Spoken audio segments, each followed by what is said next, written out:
deviens ce que tu es. Je vais reprendre ce thème de façon un peu schématique, lapidaire, pour que ça s'incruste dans votre mémoire, et je résumerai, ou plutôt j'exprimerai l'être humain sous forme d'un cône. Sous forme d'un cône. Et si j'avais un marqueur rouge, je mettrais ici un point. Considérez qu'il est rouge.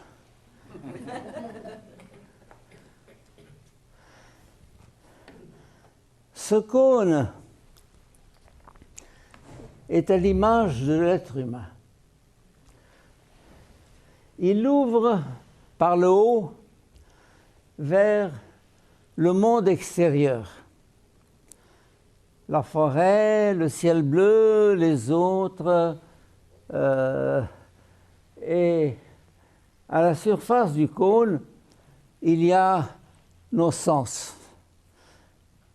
La vue, le toucher, le goût, etc. Donc je communique avec le monde extérieur par mes sens, et la surface qui est en haut, c'est celle de mon corps et de mes sens. Bon. Et puis, il y a la zone du personnage. Donc, écrivez sur cet espace le personnage. Le personnage, c'est ce que nous paraissons, ce que nous voulons laisser paraître de nous-mêmes, c'est l'homme social, c'est le rôle que nous jouons devant les autres, c'est la carte de visite. Je suis docteur un tel, ah, bravo. C'est la belle robe, c'est le papillon, le nœud papillon, le smoking, c'est le cocktail où on est là, les gens du monde, chacun essayant de paraître de façon la plus attrayante et attirante possible. C'est ce que l'image que nous voulons donner de nous-mêmes aux gens autour de nous. Je l'appelle le personnage. Le personnage, ça veut dire, c'est pas moi, c'est l'image que je veux donner de moi. En d'autres termes, une image fausse, frelatée. Par exemple, vous allez à une soirée, vous rencontrez des gens, etc. Et puis tout à coup, vous rentrez à la maison, vous êtes une autre personne. Ougon. Mais tu riais, tu rigolais, tu étais sympathique, tu étais ouvert, et maintenant tout à coup, je jouais un rôle. On joue un rôle social pour paraître. Personnage. Vous savez d'où vient le mot personnage? Du mot personne. Et vous savez d'où vient le mot personne? En grec, c'est le masque. Le masque. Ce que je parais, mais ce que je ne suis pas. Je suis caché derrière mon masque. Et je ne laisse apparaître que ce que je veux l'apparaître. C'est aussi mon compte en banque, l'argent, et tout ce qui est relié à mon corps, à mon extérieur. Et puis, vous verrez une zone noire avant de passer au deuxième étage. Premier étage, ici. Deuxième étage, ici. Et troisième étage, ici. Je veux passer de cet étage à celui-ci, mais pour y passer, il me faut dépasser. Passer, dépasser. Et pour dépasser, il me faut entrer dans ce que j'appelle la petite mort. Ça, c'est la petite mort, et puis vous avez ici la grande mort. La petite mort, c'est celui qui n'attache pas beaucoup d'importance à sa robe, à son veston, à son apparence, à sa voiture, qui a franchi cette zone extrêmement superficielle qui est souvent celle de la société. Paraître, se faire voir, écouter son nom, se sentir flatté, tout ça, c'est pas moi. J'arrive ici, ça c'est moi. C'est la zone de la personnalité. La personnalité, c'est ce que je suis. Là, c'est ce que j'apparais, là, c'est ce que je suis. Intelligent, doué, cultivé, enfin, mes qualités réelles, mon être réel. Je prends un exemple. Einstein, avec ses lunettes comme ça sur le nez, il a l'air d'un singe. Mais ça lui importe peu, parce qu'il est dans une autre sphère. Et donc, sa valeur ne dépend pas de son apparence. Quand on a franchi ça, on est libre par rapport au personnage. J'appelle ça la petite mort parce que pour franchir ça, il faut mourir à l'apparaître à l'extérieur, au corps, et je dirais à l'image qu'on veut donner de soi à la société. Alors là, c'est ce que je suis. Intelligence, culture, valeur réelle, bon. Ou bien Mère Teresa, c'est pas Marilyn Monroe. Marilyn, c'est pas Sophia Loren, etc. Bon, c'est la petite Teresa. Mais là, sa valeur n'est pas dans l'apparaître, sa valeur est dans l'être. Posons-nous la question, deviens ce que tu es, est-ce que je suis encore à ce niveau? Ou bien est-ce que j'ai passé à ce niveau? Est-ce que j'attache beaucoup d'importance à l'image sociale que je donne de moi-même? Ou, au contraire, je m'attache à mes valeurs profondes?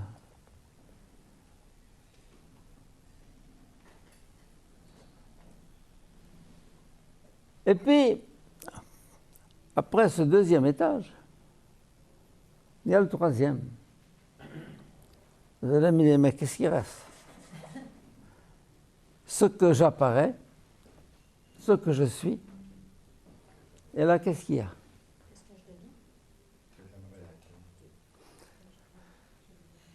Premier étage, le personnage.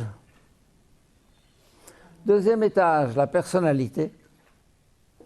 Et troisième étage, la personne. Et comme vous venez de dire « moi », non, ce n'est pas moi. Là, c'est moi, et là, c'est moi, et là, c'est moi. J'ai 3 mois? Oui.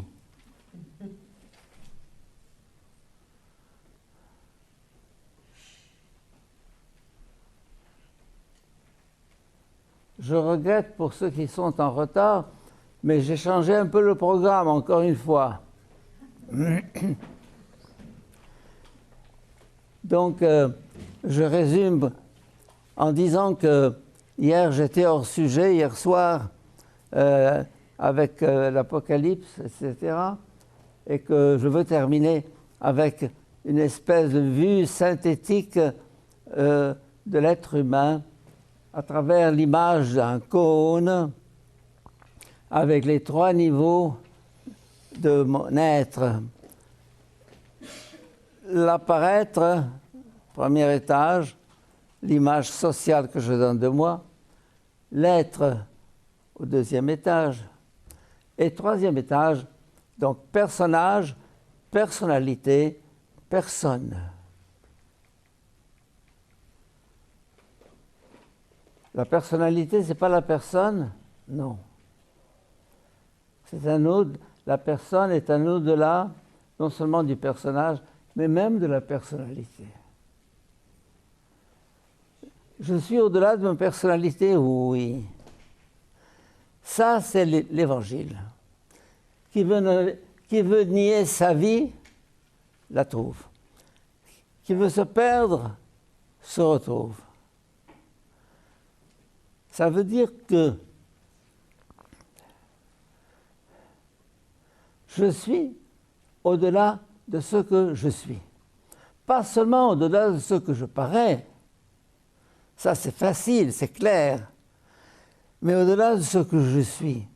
Donc, tu es autre chose que ce que tu es? Oui.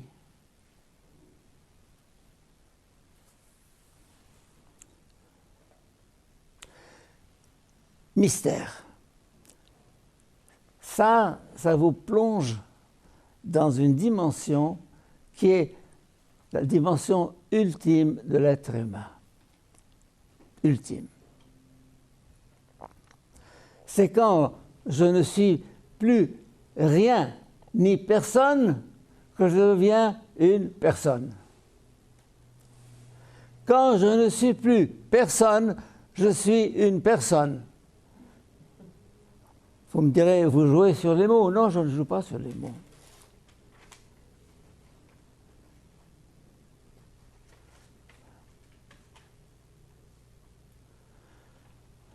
Non seulement il faut nier l'apparaître, il faut nier même l'être. Or, l'être n'est pas encore l'être. L'être est un au-delà de l'être. Et si nous voulons connaître Dieu, eh bien, c'est précisément avec cette logique que je vous présente ce matin. Je pourrais parler pendant des heures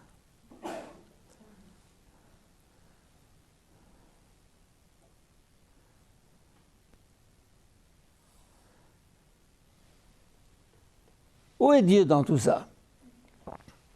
Là, là-haut, dehors, dans l'infini des étoiles, des galaxies, des univers? Non.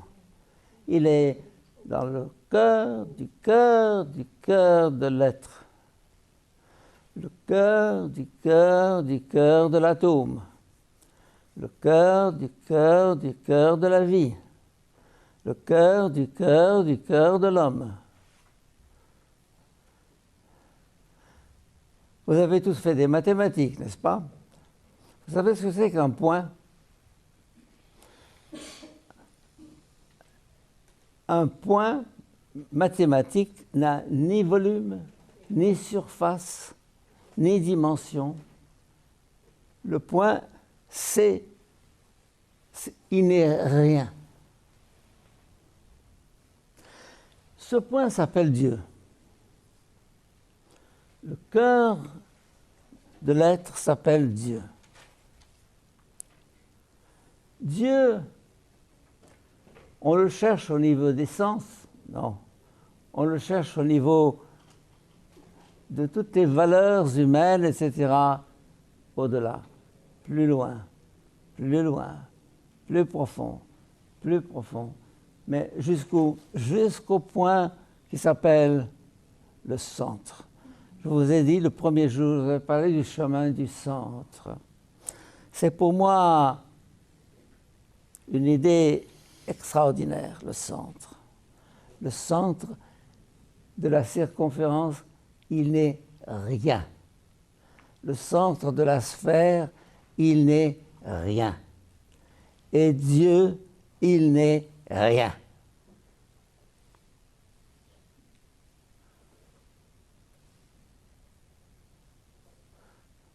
S'il était quelque chose, il serait de l'ordre du créé.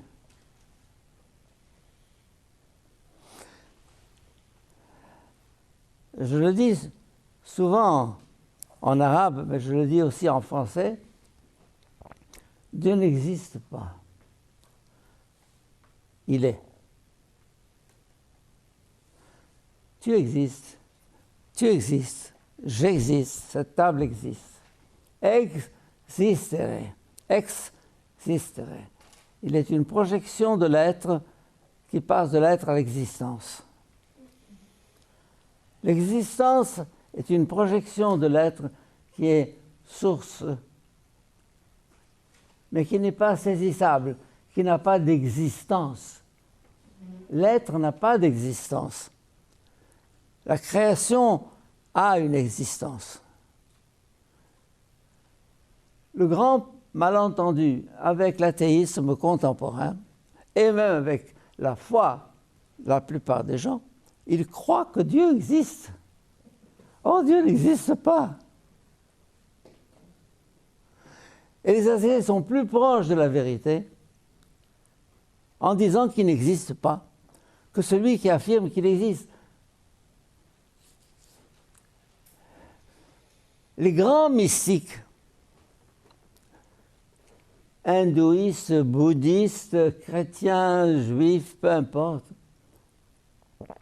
musulmans, ont découvert ça.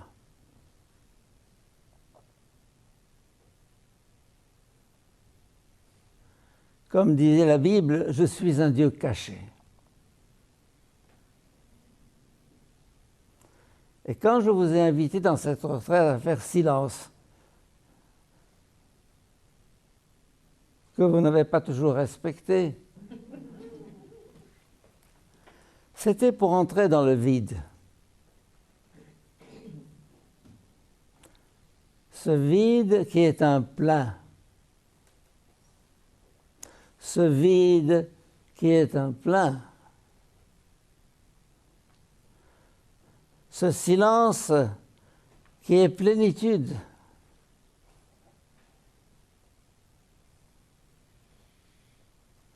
Et de passer, de franchir la petite mort et la grande mort. Je vais parler de ces deux morts. Dans l'itinéraire spirituel, Saint Jean de la Croix et les grands autres auteurs spirituels parlent de la mort des sens et la mort de l'esprit, ou plutôt la nuit des sens et la nuit de l'esprit. Quand je parle de mort, j'ai des équivalents. Mort égale silence, mort égale vide, mort égale désert.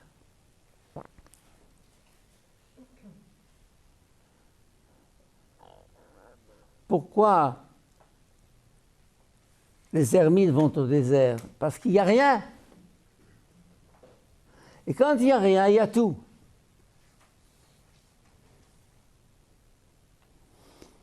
Une chanson de mon enfance disait « Je n'ai rien et pourtant j'ai tout ». Celui qui n'a rien, il a tout. François d'Assise, dépouillé de tout, l'univers est à moi, la lune est à moi, les étoiles sont à moi. Non, c'est Jean Delacroix plutôt. En tout cas, peu importe. Alouette, gentille alouette, je te plumerai, je te plumerai, je te plumerai, je te plumerai, je te dépouillerai, je t'enlèverai la statue cachée au fond du marbre. On enlève, on enlève, on enlève. Finalement, la statue apparaît. L'être est au-delà de l'être. Pas seulement au-delà de l'avoir. C'est clair que l'être est au-delà de l'avoir. Perdre son avoir pour entrer dans la zone de l'être. Mais il faut perdre aussi l'être pour entrer dans la zone de l'absolu, de l'infini. C'est vertigineux. Ce que je dis est vertigineux parce que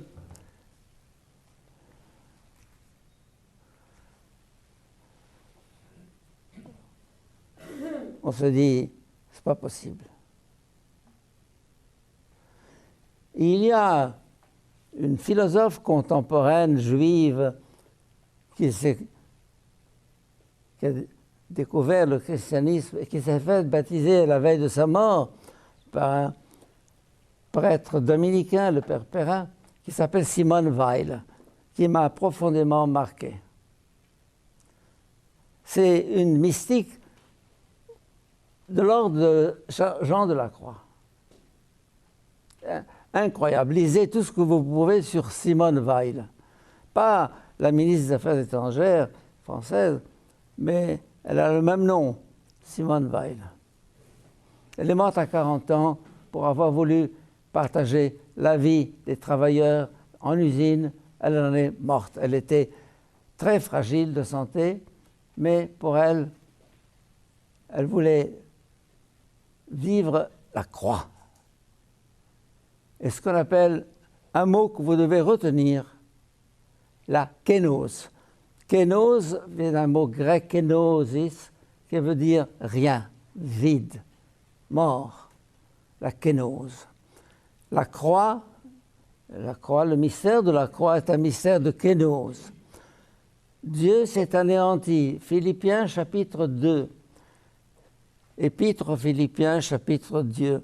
Il s'est anéanti, prenant la condition d'esclave et se faisant le dernier des derniers. Dieu se fait rien dans la croix. Le mystère de la croix, c'est pour moi Dieu qui se nie comme Dieu.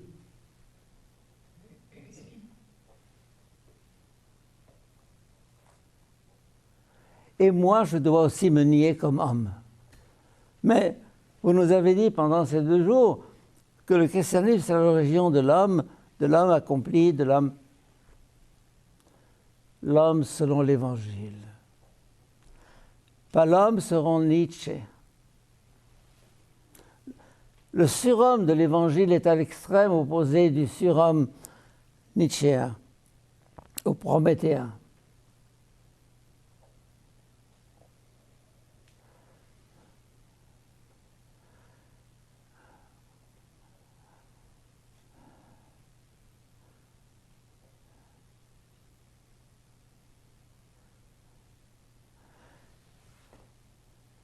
Quand on est passé là,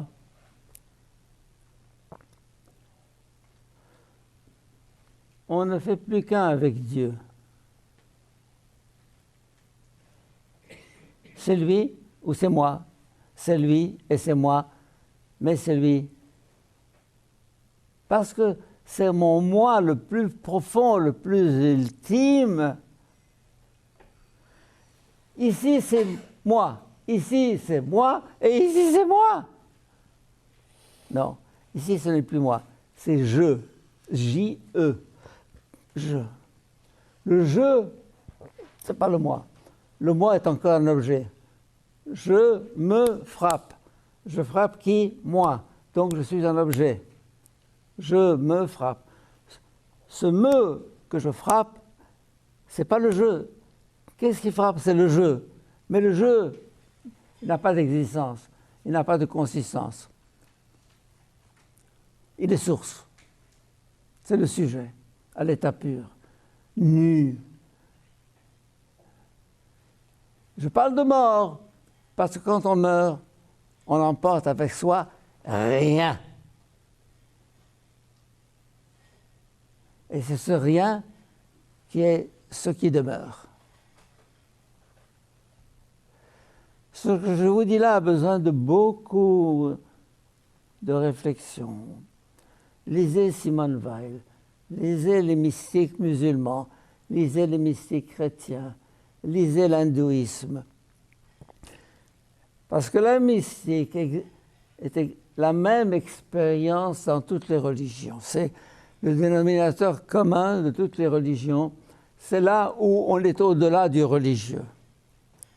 La mystique, c'est la plongée au cœur de l'être et du néant.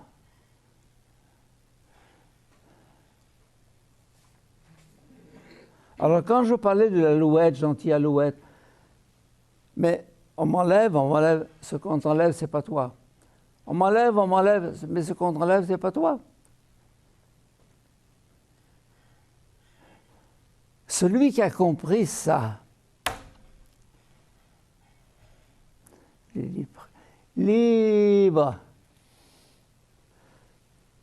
Je le dis comme ça, mais c'est pas facile, parce que quand on vient à être dépouillé, et de tout,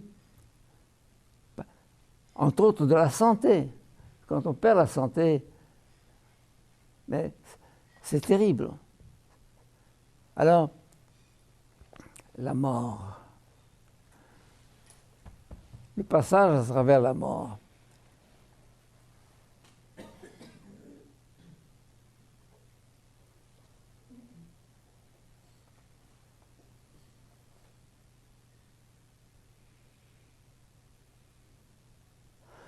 La mort, ce n'est pas ce que nous croyons.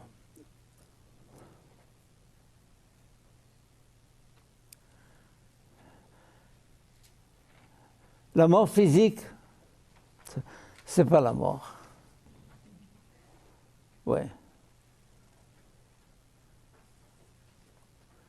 La vraie mort, c'est la mort de l'ego. Écrivez en gros ego ici, ego. Ici, certainement un gros ego, encore un peu plus gros. Mais ici aussi, c'est encore l'ego. L'ego, c'est ce qui me limite. Écoutez bien ça. L'ego, c'est la coque dans laquelle je m'enferme pour être moi.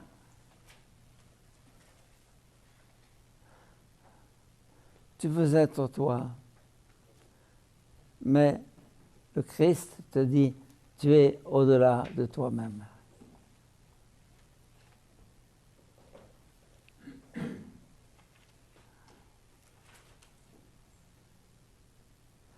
Je le dis comme ça, comme si je l'avais vécu moi-même.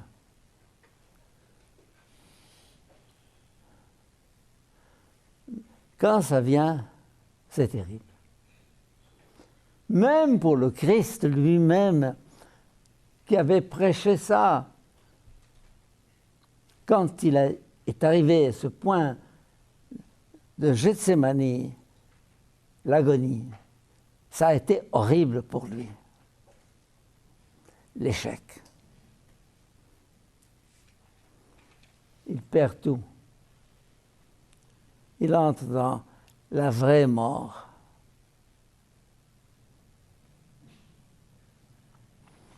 Le chemin spirituel consiste à faire cette démarche d'un étage à l'autre, au troisième,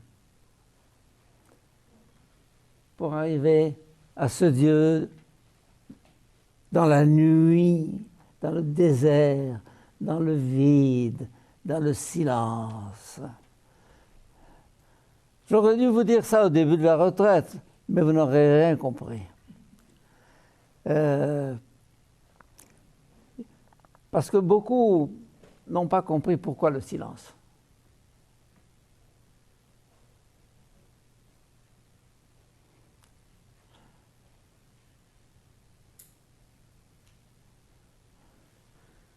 Alors là, je vais compléter le schéma. Ça me dit, mais c'est fini, il est complet.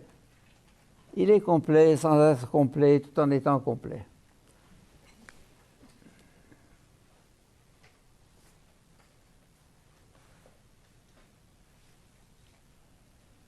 Les deux lignes du cône se prolongent vers un autre infini. Infini spatial, infini spirituel.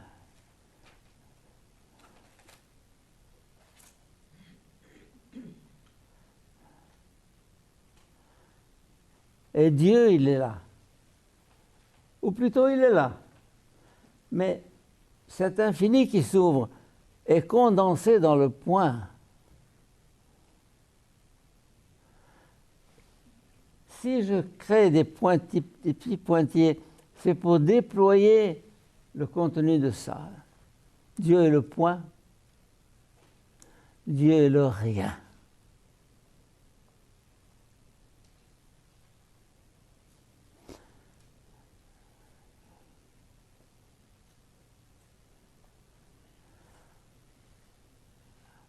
Ceux qui ont la foi, ceux qui croient en Dieu, ne se rendent pas compte que Dieu est un espace ouvert, illimité.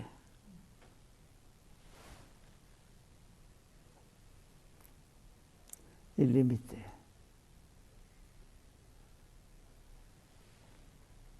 Je vais dire encore un dernier mot avant de vous laisser un petit moment de réflexion et de silence. Ensuite, on se retrouvera pour l'évaluation et la messe. Bon, simplement, pour atteindre cette zone, là, c'est l'essence. Voir, goûter, toucher, entendre. Là, c'est l'intelligence, la raison, la saisie par l'esprit. Et là, c'est ce qu'on appelle la zone du cœur. Le cœur au sens biblique du terme, au sens pascalien du terme, au sens mystique du terme. En arabe, nous avons un mot intraduisible en français, ou dans les langues, c'est le mot wigdan. Et le wigdan, ça vient du mot wagada, qui signifie trouver ou bien exister. Le wigdan, c'est le cœur du cœur, du cœur, du cœur, dans lequel on saisit le tout d'un seul coup. La zone du wigdan, la zone du cœur profond. Appelons-le le cœur profond. Prier, c'est plonger à ce niveau. Mais c'est traverser une nuit, un vide, qui est très difficile à traverser. La preuve, votre difficulté dans cette retraite à vous taire, c'est que pour vous, ce silence, ce vide, c'est du temps perdu. Il nous fait passer 1 heure. Mais on aurait pu écouter des enseignements, on aurait pu lire, on aurait pu... Il faut marcher de très longues routes pour rencontrer les fleurs du printemps.